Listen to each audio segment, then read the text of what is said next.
How's it going? Welcome to my YouTube on basically my work.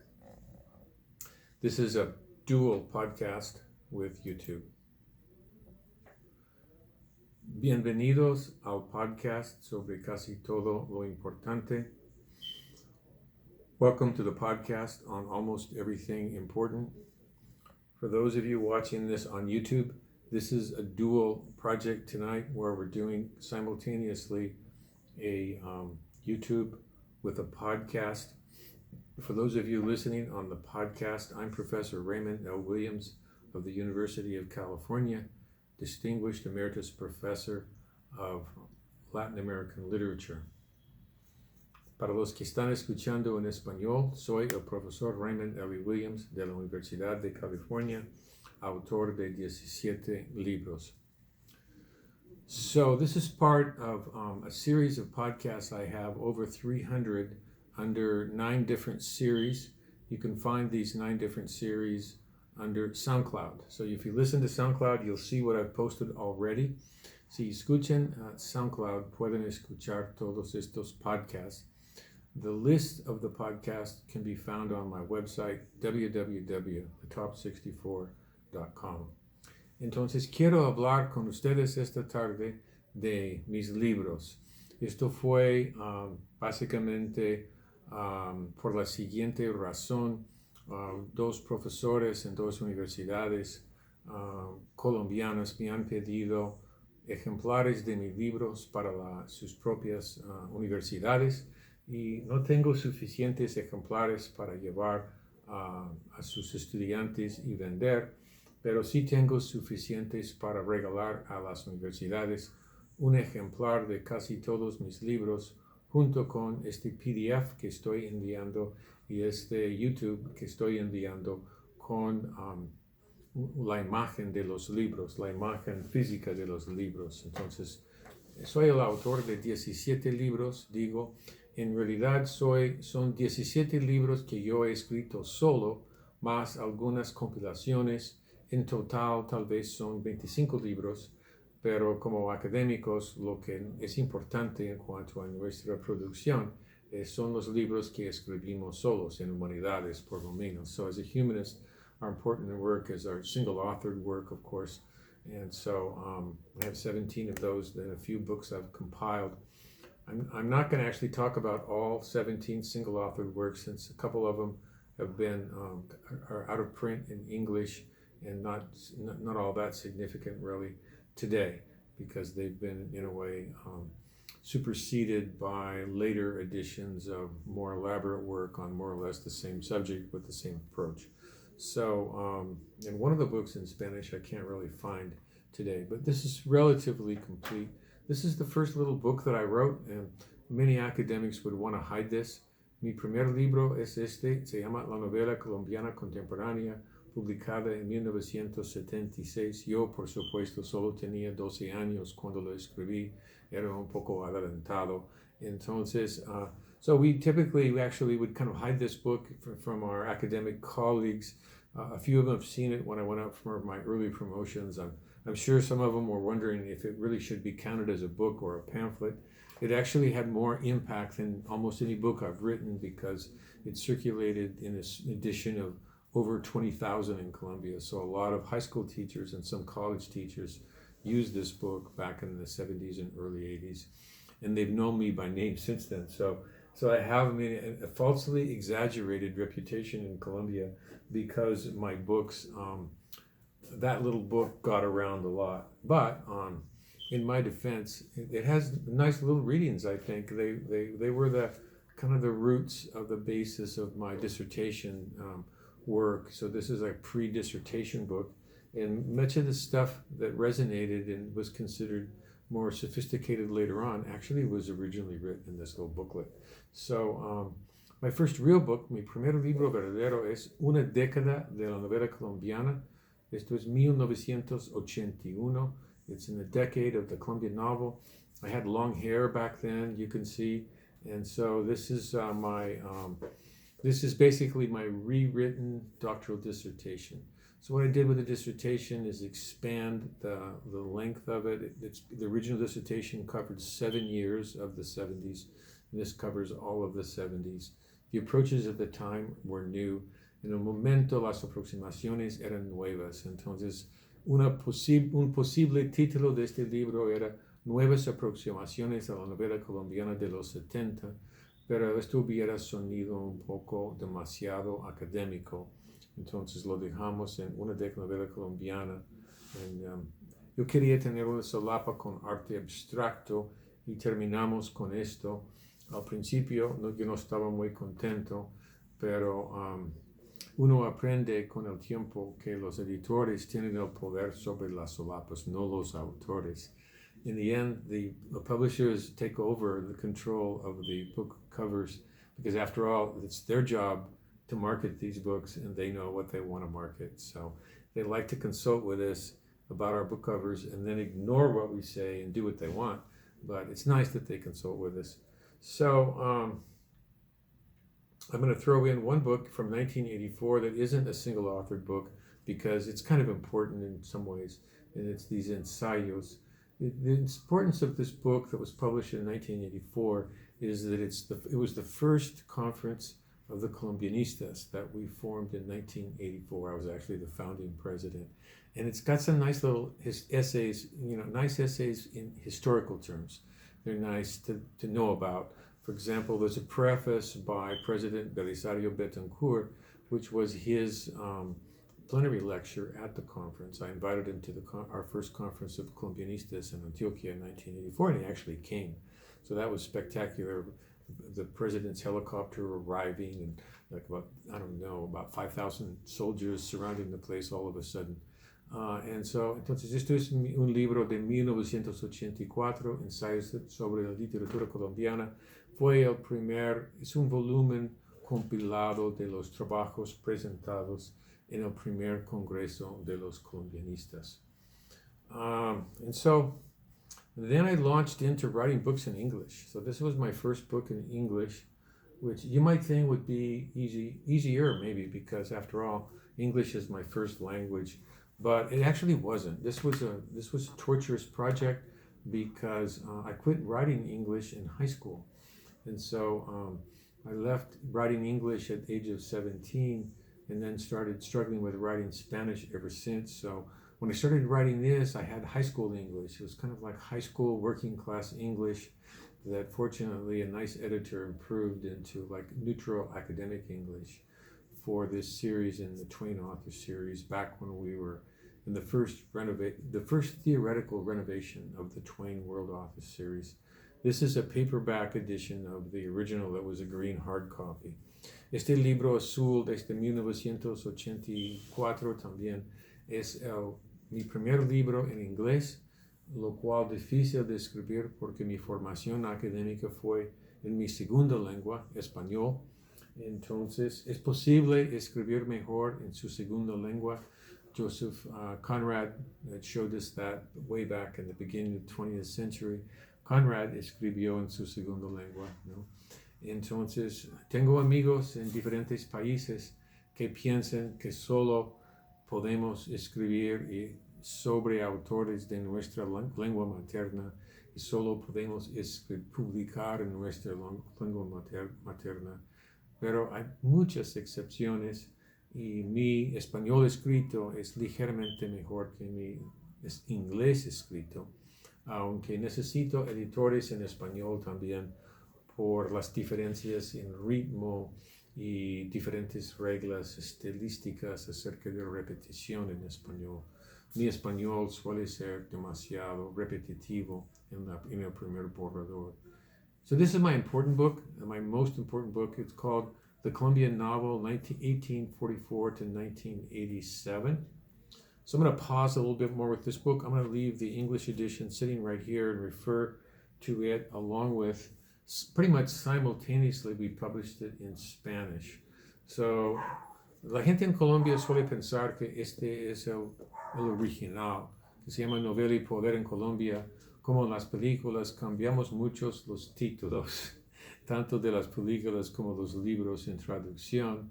Novela y Poder suena mucho mejor en español de lo que suena the Colombian novel. I actually had a cooler, sexier title for this book, but my editors at University of Texas Press knew correctly that it would sell automatic copies to about 5,000 libraries if they kept a general title like this.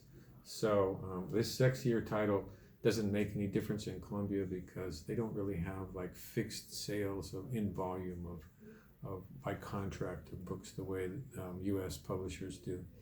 Entonces mi primer libro importante y yo diría mi más citado y más leído de mis libros es este. Esto está en aproximadamente 5,000 bibliotecas en Estados Unidos y Europa, en el mundo. Esto se circula todavía en Colombia en fotocopia. Muchos maestros todavía en 2019 me dicen que lo utilizan. Es una historia de la novela colombiana. Los que hojean el libro y no lo leen piensan que es pura división regional, ¿no? Que es el sistema del libro o la estructura del libro. Esto es incorrecto. Solamente los primeros 150 años son, o los 120 años son por división regional, lo cual me pareció muy importante en esa época. So the people that peruse the book but don't read it often think that it's a regional study, that I go from one region to another studying the Colombian novel. That's not actually true. It's only true for the first 120 years of the nation's history, because as the social scientists show us in their numerous studies, to study carefully Colombia before the 1960s, one was required to do regional studies because Colombia was in many ways 4 or 5 little countries with that are vaguely united under a federal government. So that all changes in the 1960s, and it changes in my book also. So it begins with as a study of region by region and recognizes important regional differences, and then moves into sort of a concept of the modern novel in the nation of Colombia.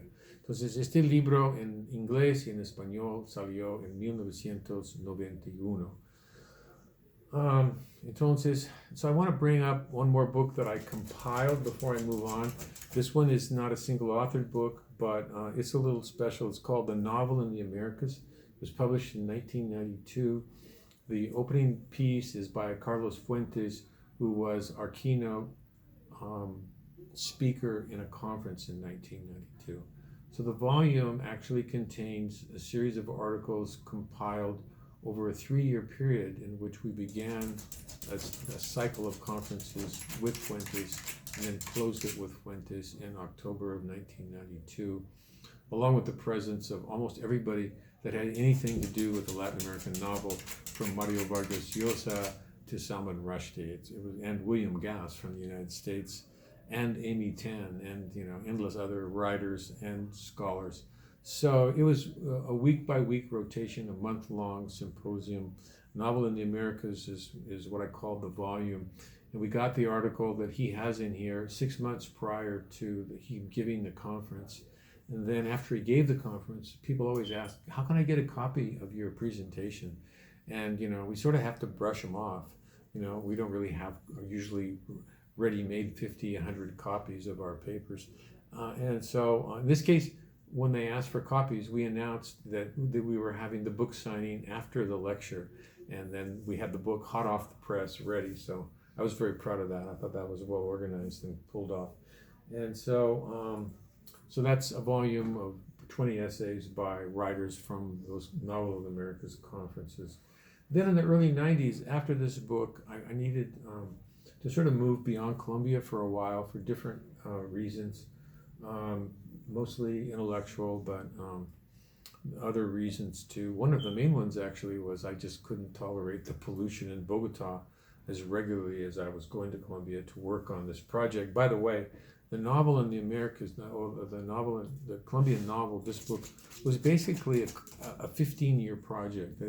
This is kind of the sum of everything you've seen that I've written on Colombia, and then I paused for about 5 years to write it. So it's about 5 years of writing and represented about 15 years of reading. Then I moved straight into one of the books that I had read immediately after I finished my dissertation. And for those of you that have written doctoral dissertations, you probably know, once you finish the dissertation, you just want to get it out of the way and read something else, ¿no?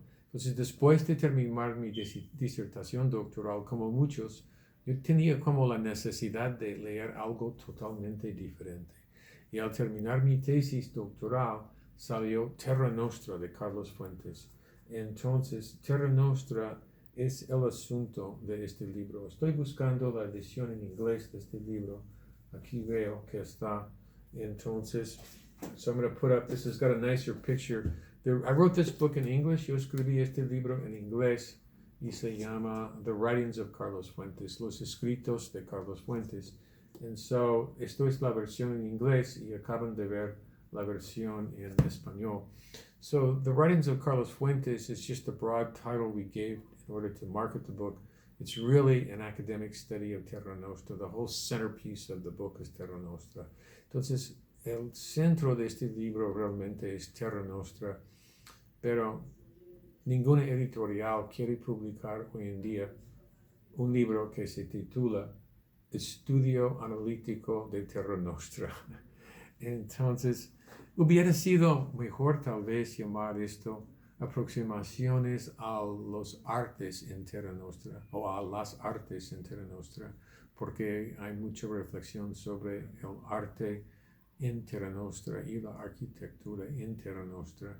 Pero en realidad lo expandí para hacer un libro sobre Carlos Fuentes y estoy enviando el PDF de la versión en español a Colombia. So that was my kind of culminating work on Fuentes. All my books on these individual authors began as biographies. And then each time I would start one, I would get another lesson in why I'm not a biographer. Todos mis libros sobre autores individuales, como este sobre Carlos Fuentes, se llaman en español Los Escritos de Carlos Fuentes, comenzaron como biografías y luego yo aprendí en el proceso que yo no soy autor de biografías. Esto es un arte muy particular. Escribir biografías no es lo mismo que escribir crítica literaria de manera analítica. So I learned that lesson working on the biographies of Fuentes and Vargas Llosa, and I sort of converted the biographical section into a lengthy intellectual biography in the case of the Fuentes book and the later Vargas Llosa book. So then I moved into a hot topic from the 80s and 90s, which was the postmodern novel. It's not a hot topic in 2019, as a matter of fact. It's kind of a dead term. But if you read it as a book on the experimental novel in Latin America, I think it's of some possible interest.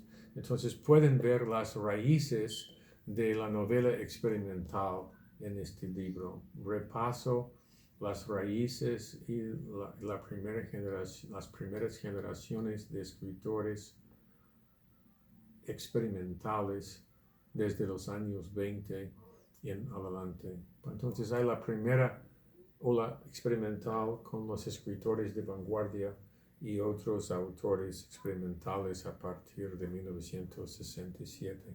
So it's really a study of the experimental novel in Latin America since 1967, which is when it really became an important movement, let's call it. And it also explores a little bit the historical roots of experimental fiction in Latin America, which of course began in the 1920s with the first vanguardias. So, luego, habiendo escrito esto, la novela postmoderna en inglés, decidí publicar dos versiones en español. Expandí la parte andina para producir este libro, Postmodernidades Latinoamericanas, lo cual me parece totalmente outdated, totalmente pechado hoy en día. Entonces, no les voy a mandar un PDF porque yo creo que The Postmodern Novel en inglés dice todo. Y yo creo que es un despiste para estudiantes de posgrado pensar hablar de novela postmoderna hoy en día. Puede ser un despiste si no tienen el contexto histórico total y no saben las diferencias entre novelas realistas tradicionales, novelas modernas y novelas postmodernas. Había mucha confusión acerca del término postmoderno en la época de los 80, 90, y de lo poco que oigo de vez en cuando del término postmoderno, hoy en día me parece que hay aún más confusión. Entonces, la mejor solución es olvidar el término novela postmoderno y hablar de novela experimental, que no tiene tantas connotaciones en otros campos. So then, there are two kinds of books of all these books in terms of their origins. Some of these books were originated by me because I was interested in the topic. Some of the books were somewhat driven by requests from editors. So that first Garcia Marquez book was driven by a request from an editor, actually. Fortunately for me, because it was a year or two before, it was 2 years before Garcia Marquez won the Nobel Prize, 3 years before. And so his Nobel Prize and my book, there was a nice coincidence. It helped my career a lot. This is a book that I wrote by request, Culture and Customs of Colombia, Cultura y Costumbres de Colombia. No es un libro conocido en Colombia. No voy a hacer PDFs de este libro porque es introducción para extranjeros. No hay casi nada en este libro que no sea muy básico para un lector colombiano. Entonces, he evitado traducirlo por esto. Es como redundante ver descripciones de arepas y de escritores, introducción a García Márquez, introducción a la arepa. Pero sí estoy escribiendo un libro que viene de esto, o sea, el origen de un libro este es el origen de un libro que estoy escribiendo en 2019 que se llama ¿Por qué usted se enamorará de Colombia? Y es una reflexión de un extranjero escrita para otros extranjeros, o sea, es una explicación de Colombia para extranjeros según un extranjero. Entonces, mis versiones son muy diferentes de las versiones colombianas. Entonces, y trato de explicar esto en el libro, trato de explicar las diferencias entre cómo yo veo Colombia y cómo los mismos colombianos ven Colombia. Yo creo que yo soy más generoso con Colombia que los mismos colombianos. Los colombianos son muy duros con su propia cultura y especialmente son duros con sus escritores, pobres escritores colombianos. So this is a book that I didn't make a PDF of, The Modern Latin American Novel. Es un libro también que me habían pedido, la editorial me pidió este libro. So this was a book written on demand, and it's kind of a resume of everything else I'd written up to then, and I think it's used as a reference book, but it's not a book that I consider very important. A book that I like a lot, however, un libro que sí me gusta mucho, es este libro de Vargas Llosa. Se llama Vargas Llosa, Otra Historia de un Desidio. Se llama Otra Historia de un Desidio porque estoy jugando con el título del libro de Vargas Llosa sobre García Márquez, que se llama García Márquez, Otra Historia de un Desidio. Si tienen menos de 50 años, tal vez no conocen el libro de Vargas Llosa sobre García Márquez, porque después de separarse como amigos en 1974, Vargas Llosa no dejó publicar más ejemplares de su libro sobre García Márquez. Pero me ha parecido siempre uno de los estudios más interesantes, más analíticos, más profundos de García Márquez, y fue una fuente de información muy importante porque la primera materia biográfica que ofreció, que obteníamos sobre García Márquez era del libro de Vargas Llosa. So this is my study of Vargas Llosa based on the studies based on kind of a model of how Vargas Llosa did it with García Márquez. So it's Mario Vargas Llosa, Otra Historia de un Desidio. This book was published in 2001.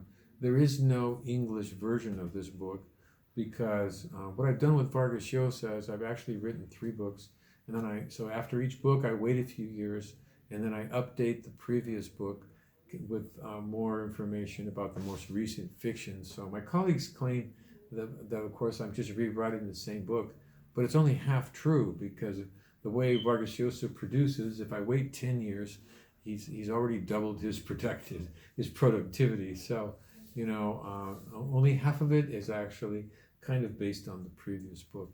So I suppose maybe if you really want to get technical about it, some of my books are half books. At least my Vargas Llosa books and my Garcia Marquez books are kind of half books.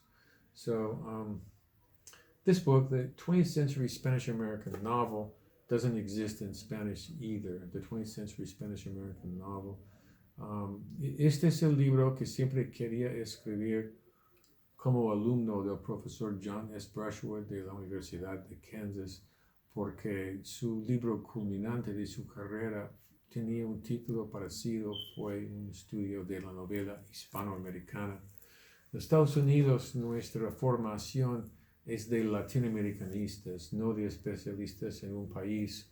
Eso de estudiar Colombia es simplemente un capricho personal, una decisión de enfocar más Colombia en mis estudios latinoamericanos.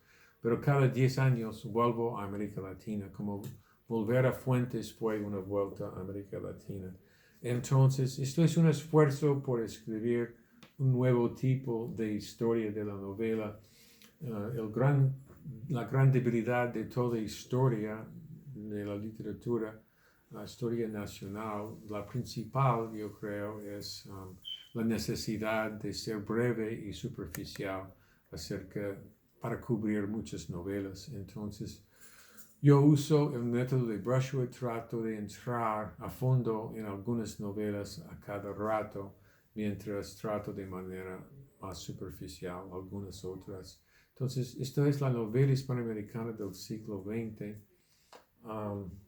La versión original incluía Brasil, pero los evaluadores se quejaban de la parte del Brasil. Entonces yo quité Brasil, pero guardé mi información y mis lecturas de novela brasileña para expandir mucho en este libro que se llama The Colombian Guide to the Latin American Novel. Entonces esto es un libro de referencia.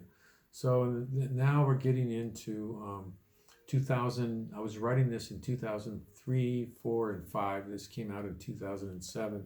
It's kind of a combination of a history and an encyclopedia of the novel. So it is a reference book. It doesn't have a lot of analysis, but it has some brief analysis based on a lot of judgment of Latin American novel because of the previous, 14 books that I had written. And this was where I got to go back to Brazil because, again, this was also by request. And I wasn't particularly interested in writing another Spanish-American novel history. I'd written, as you can see, 2 recent histories of the Spanish-American novel, and so I wasn't interested. So I wrote a history of a Latin American novel in the broadest possible sense, including the Caribbean and novels in Latin America written in Dutch, such as in Suriname, written in French, written in English.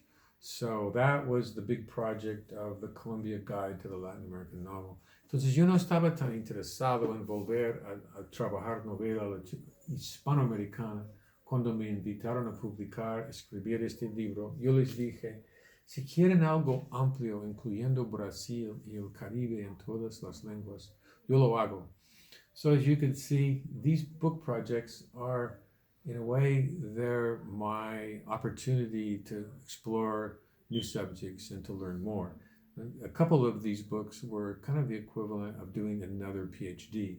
So this was my PhD in Caribbean and Brazilian literature that I never got to do as a Latin Americanist. Esto fue mi PhD en novela caribeña y brasileña. So we're working on an edition of this in Spanish, actually, under the guidance of Professor Garcia Corrales, Guillermo Garcia Corrales. So you might see, es bien posible que ustedes vean una versión en español de este libro, The Colombian Guide to the Latin American novel. Después de eso, entonces, como ustedes pueden esperar o imaginar, claro, volví a Vargas Llosa, right? It was time to go back to Vargas Llosa. And so here's my third Vargas Llosa book, the third and last. This came up when he won the Nobel Prize. Entonces, cuando Vargas Llosa ganó el premio Nobel, yo decidí, bueno, voy a escribir mi último libro sobre Vargas Llosa. Si él publica más novelas después de esto, ya no me importa, no es asunto mío, es asunto de la próxima generación. Y entonces se llama A Life of Writing, ¿no? En inglés se llama Una vida de escribir. Entonces se aproxima también a una biografía sin ser biografía, porque ya había descubierto que yo no soy biógrafo. Los biógrafos, entre paréntesis, son creadores. Y yo no soy creador, soy mínimamente creador para construir estos libros. Pero los biógrafos son muy creadores. Estos libros son bastante ficticiosos. Yo me encontré escribiendo mucha ficción en estos libros. Claro que mis libros tienen un poquito de ficción también, pero trato de esconderla para que ustedes me tomen en serio. Esto tiene una tapa amarilla muy bonita, pero la regalé. Pero es un libro que yo compilé que es más o menos importante. It's a History of Colombian Literature. So it's a Cambridge history, Cambridge University Press, published in 2017. I invited 20 prominent scholars to write on all subjects of Colombian literature from the colonial period to today. Entonces, este libro es una compilación, the Colombian History of Colombian Literature, the Cambridge History of Colombian Literature. Entonces, esto contiene 20 ensayos para cubrir toda la literatura colombiana. Entonces, voy a terminar con dos libros recientes que no son tan amplios como mis libros anteriores, pero enfocan unos asuntos que me interesaban, de que quería hablar, ¿no? So after you write enough books, you can finally actually write what you want to write about that you haven't been able to. You can see that's kind of what happened with my Colombia guide. I was kind of frustrated that I hadn't been able to include Brazil or the Caribbean in any of my books. So I did the Colombia guide. And here, I wanted to talk specifically about the modern novel in Colombia because I think that there are two problems in Colombia. Here's the book, 90 años de novela moderna en Colombia. Entonces yo quería hablar de novela moderna en Colombia por dos razones. Una razón es que hay todavía mucha ambigüedad en Colombia acerca de lo que es una novela moderna. Hay mucha ambigüedad en todo el mundo, pero sí sabemos mucho en realidad. Hay ciertos acuerdos acerca de lo que es modern, de lo que es en inglés modernist. Entonces yo quería clarificar qué es una novela moderna y luego explorar la verdadera novela moderna en Colombia, porque creo que hay muchas novelas modernas todavía por descubrir, incluyendo unos que destaqué mucho en los años 40.